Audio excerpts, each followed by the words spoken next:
अ, आज किसान भाइयों मैं गाँठ गोभी की खेत में हूँ और गाँठ गोभी जिसको हम नोल खोल भी कहते हैं। आपने इंग्लिश में सुना होगा इसको। और ये एक ऐसी सब्जी है, वैसे तो गोभी कुल की जो फैमिली है उसी की सब्जी है ये। और फूल गोभी, बंद गोभी, गाँठ गोभी नॉर्मली हमारे भारतवर्ष में इसकी खेती होती है, लेकिन थोड़ा-सा नेग्लेक्टेड कह सकते हैं या कम पसंद किए जाने वाली जो वेजिटेबल है उसमें माना जाता है इसको। बट ये देखने में बड़ा खूबसूरत होता है। आपने देखा भी होगा कि इसका जो जड़ है, वो उसका जो गाँठ है, वो ज़मीन के ऊपर बनता है और बहुत ही खूबसूरत है ये। नॉर्मली जितने भी तरह की जो फूल गोभी वर्गीय सब्ज़ी है, उसका जो पैकेज ऑफ प्रैक्टिसेज़ भी सेम ही है। मिट्टी की बात करें तो जलवायु की बात करते हैं, रबी मौसम की फसल है।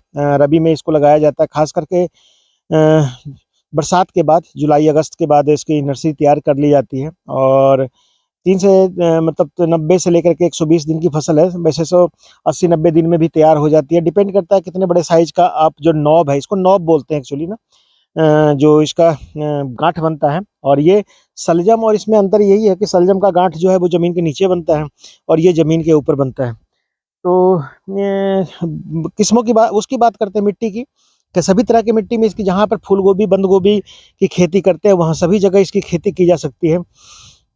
बहुत ज़्यादा केयर की आवश्यकता इसमें नहीं होती है और इवन तो मैं कहूँ कि इसमें बंद गोभी और फूल गोभी की तुलना में कम बीमारी लगती है। मार्केट में डिमांड के अनुसार इसको लगाना भी थोड़ा उपजाना भी आसान है। मार्केट में डिमांड कम होने से लोग शायद इसका किसान इसको ज़्यादा नहीं उगाते हैं। बट ये वेरी बहुत ही स्वादिष्ट सब्ज़ी है। इसको कच्चा भी खाया जा सकता है, पका के भी खाते हैं और इसका टेस्ट बड़ा बहुत बढ़िया होता है। देखने में खूबसूरत पौधा है ये। जो इसकी नर्सरी तैयार करते हैं उसमें 6 से 8 ग्राम या 10 ग्राम बीज की आवश्यकता होती है 1 कनाल के लिए। और 10 से 15 या कई बार डिपेंड करता है कि 15 से 1800 2000 जो पौध हैं 1 कनाल में बंद गोभी के, अगर आप 30 बाई 20 सेंटीमीटर की दूरी पे लगाते हैं, लाइन से लाइन के बीच में दूरी 30 सेंटीमीटर और पौधे से पौधे की दूरी जो है आप 20 से 25 सेंटीमीटर अगर आप रखते हैं, तो इसके पौधे जो लगते हैं वो करीब-करीब 2000 के करीब में लग जाते हैं प्रति कनाल। तो आप समझ सकते हैं कि इसके और हर पौधा जो है वो गाँठ बनाता है, जो नॉब है। और उसका आकार वो डिपेंड करता है कि 400-500 ग्राम से लेकर के 800 ग्राम तक भी इसका नॉब होता है।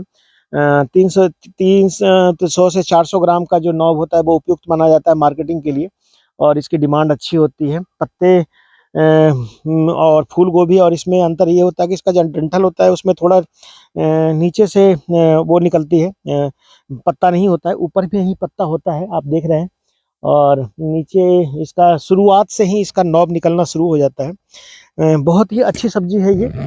एक तरह से हम कहें तो उगा किचन गार्डन में भी आप लगा सकते हैं और किचन गार्डन में लगाएँगे तो आपको ये एक तो खूबसूरत है, इसका पत्ता भी खूबसूरत है और देखने में भी अच्छा लगता है। किचन गार्डन में 2 तरीके के लिए हम सब्ज़ी लगाते हैं। एक तो हमारे आँखों को जो भाता है, दूसरा हमारे टेस्ट के लिए, तीसरा हमारी जो ज़रूरत होती है। तो कई बार चूँकि ये देखने में खूबसूरत होता है तो लोग इसको लगाते हैं। कई सारी किस्में भी इसकी हैं। उसमें सबसे जो महत्वपूर्ण किस्म है वो लार्ज ग्रीन है। इसको माना जाता है कि वो पालम टेंडर नॉब एक वैरायटी है, जो हमारी यूनिवर्सिटी के द्वारा पालम हिमाचल प्रदेश के कृषि विश्वविद्यालय से निकाला गया है। उसके बाद white Vienna, purple Vienna 2 variety और भी है। और दोनों में अंतर ये है कि जो व्हाइट वियना है वो ग्रीन कलर का होता है, उसका जो नोब बनता है, जो गाँठ गोभी बनती है वो ग्रीन कलर की। और जो पर्पल वियना है उसका जो गाँठ बनता है वो पर्पल कलर का होता है, उसके पत्ते भी थोड़ा हल्का पर्पलिश लिए होते हैं और देखने में बड़ा खूबसूरत होता है। तो ये जो इसकी नर्सरी है नॉर्मली फूल गोभी के समय में ही लगा सकते हैं, जो अर्ली फूल गोभी लगाते हैं उसी समय आप इसकी नर्सरी लगा दीजिए। ट्रांसप्लांट कर दीजिए, बहुत ज़्यादा देखभाल की आवश्यकता नहीं है। 8 से 10 किलोग्राम गोबर की 10 क्विंटल गोबर की खाद प्रति कनाल और 10 किलोग्राम करीब 12-32-16 1 आध किलो आप फास्फोरस और 3 से 4 किलोग्राम आप पोटाश डाल करके आप मिट्टी की तैयारी करके इसको आसानी से लगा सकते हैं। कई लोग इसको लगाने का जो तरीका है वो डिपेंड करता है, कई लोग इसको बेड के ऊपर लगाते हैं, कई लोग इसको फ्लैट बेड में लगाते हैं और ये छोटी क्यारियों में फ्लैट बेड में बहुत अच्छा चलता है, बहुत ज़्यादा पानी की आवश्यकता भी नहीं होती है। सर्दियों में चूँकि सर्दियों वाली फसल है, तो सर्दियों वाली फसलों में एक चीज़ और भी रहता है कि बहुत ज़्यादा आपको सिंचाई की आवश्यकता नहीं होती है। अगर नमी आपको लगे कि इसकी ज़रूरत है तभी आप इसमें डालें पानी या सिंचाई करें, अन्यथा बहुत ज़्यादा सिंचाई की आवश्यकता नहीं होती है। ओस भी एक सिंचाई का ही साधन है। अगर रात को ओस गिरता है तो वो भी मॉइस्चर का ही काम करता है। क्रॉप देखने में बहुत अच्छा है। 60, 70, 80 दिन के बाद करीब इसकी कटाई हो जाती है। सिंगल टाइप से है। जब हम इसको उखाड़ते हैं तो पूरे पौधे को उखाड़ लेते हैं, और जब हम मार्केटिंग करते हैं तो नॉर्मली बीच के 2-3 पत्ते हम रहने देते हैं, बाकी को हम यूज़ करते हैं और जड़ों को काट के अलग कर लेते हैं। मार इसकी अगर मार्केटिंग अच्छी हो तो प्रोडक्शन बहुत अच्छा होता है। अगर प्रोडक्शन तभी होगा कि लोग करेंगे जब इसकी मार्केटिंग होगी, तो मार्केट में डिमांड बहुत ज़्यादा नहीं रहती। मैंने नॉर्मली देखा है कि बहुत कम लोग इसको पसंद तो करते हैं, जो किचन गार्डन में उगाते हैं वो लोग तो खाते हैं, लेकिन बहुत ज़्यादा लोग खरीदते नहीं हैं। तो ये ध्यान रखना चाहिए कि अगर आप इसके लार्ज स्केल पे कल्टीवेशन कर रहे हैं तो मार्केट की डिमांड होनी चाहिए, अन्यथा आपको बड़ी मुश्किल होगी कि आपको मार्केट में इसको कंज्यूम करवाना है या मार्केट में खपाना। तो सब्जी मंडी वगैरह में आप जा करके इसको देख सकते हैं कि क्या वहाँ इसकी डिमांड है या नहीं है। और ये फसल आजकल के डेट में मैं कह सकता हूँ कि जितने तरह के फूल गोभी, बंद गोभी, गांठ गोभी, ब्रोकली, चाइनीज सरसों, चाइनीज कैबेज या इस टाइप की ब्रुसेल्स स्प्राउट, तो इस टाइप के जितने भी फूल गोभी सब्जी हैं उसमें एक अच्छा सब्जी है ये। नॉर्मली इसको बहुत ज़्यादा तो लोग नहीं कई जगह लोग इसके ऊपर का छिलका निकाल करके इसके अंदर का जो गुदा होता है उसको पसंद करते हैं। वो टेस्टी होता है, थोड़ा मीठा भी लगता है खाने पे। और प्रोडक्शन की बात करें तो प्रति कनाल में वैसे तो हम ये नहीं कह सकते हैं कि इसका आकार, अगर सब कुछ तो डिपेंड करेगा इसके आकार का। अगर जो आपने अच्छी सेवा की है और पौधे के पास अच्छी निराई गुराई करके मिट्टी चढ़ाया है आपने, और उसके बाद आपने सिंचाई की व्यवस्था ठीक रखी है, गोबर वगैरह, खाद वगैरह की मात्रा आपने ठीक डाली है, तो प्रोडक्शन जो है वो 10 क्विंटल 12 क्विंटल के करीब हो ही जाता है प्रति कनाल। ज़्यादा भी हो सकता है, डिपेंड करता है कि आपने डिस्टेंस कितना रखा है प्लांट टू प्लांट के बीच में, लाइन से लाइन के बीच में।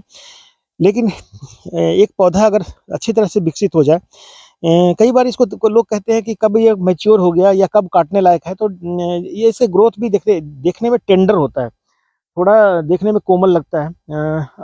आपको पता लग जाएगा, एक आभास भी होता है कि अब मैच्योर होने लगा है। तो आप नाखून वगैरह इसमें लगा करके देख सकते हैं। अगर जब तक ये मुलायम होगा तो इसका जो ऊपर का छिलका होता है बहुत मुलायम होता है, तो नाखून लगाने से पता लग जाता है कि ये बड़ी आसानी से अगर नाखून चला जाए हल्का सा, एक आइडिया लग जाता है कि ये काटने लायक हो चुका है। और मैंने बोला आपको 300 से 400 ग्राम से लेकर के 700-800 ग्राम तक का भी ये गांठ गोभी हो सकता है। डिपेंड करता है कि आपने कैसे इसको लगाया है। बहुत ज़्यादा बीमारियां तो इसमें नहीं आती, लेकिन कुछ फूल गोभी के से जैसे कैबेज बटरफ्लाई वगैरह पत्तों से संबंधित बीमारी आती है, तो बहुत ज़्यादा नुकसान इसको नहीं करता है। इसका नॉब को कोई ज़्यादा नुकसान नहीं होता है, कोई कीड़ा ऐसा नहीं है जो इसको नुकसान करता है। ज़्यादा पुराना अगर आप इसको ज़्यादा दिन तक खेत में रखेंगे तो कई बार ये फटने भी लगता है, या काफ़ी दिनों के बाद आप सिंचाई करेंगे तो शायद इसमें क्रैकिंग आ जाती है इसके नॉब्स में, तो वो ध्यान जरूर रखना चाहिए। क्रॉप अच्छी है, लगाने लायक है, और इसकी खेती किचन गार्डन में ज़रूर करें। बहुत कम पौधे लगते हैं, जैसे ये देखिए आप 2.5 मीटर बाई 2.5 मीटर 3 मीटर का ये क्यारी है, तो 2-2 4 और 5 20-25 पौधे इसमें लगाए हैं, तो आपको एक जो है गांठ गोभी इट इज़ सफिशिएंट है एक फैमिली के लिए। आप इसको खा सकते हैं और सलाद के रूप में भी आप इसको यूज कर सकते हैं। इसके कुछ हरे पत्ते जो बीच वाले कोमल पत्ते हैं तो उसको भी सब्जी में डालते हैं। तो ये तो गांठ गोभी की बात हो गई। आपको कोई प्रश्न अगर करना है तो गांठ गोभी के बारे में आप हमसे पूछ सकते हैं। मैं कोशिश करूंगा कि आपके प्रश्नों का जवाब दूं, और मेरे चैनल को सब्सक्राइब अवश्य करें, ये मेरा रिक्वेस्ट है। जब भी आप सब्सक्राइब करेंगे तो डेफिनेटली है कि मुझे हौसला मिलता है। और सब्सक्राइबर के लिए ये ध्यान जरूर रखेंगे, जब भी आप सब्सक्राइब नहीं करना आता है तो आप आस पड़ोस के लोगों से या किसी दोस्त से पूछ लीजिए कि इसको सब्सक्राइब कर दीजिए, ताकि कोई भी नोटिफिकेशन जो मैं वीडियो डालता हूँ, चाहे वो शॉर्ट वीडियो हो चाहे इससे रिलेटेड, तो आपको जानकारी खेत खलिहान के माध्यम से मिल सके। धन्यवाद।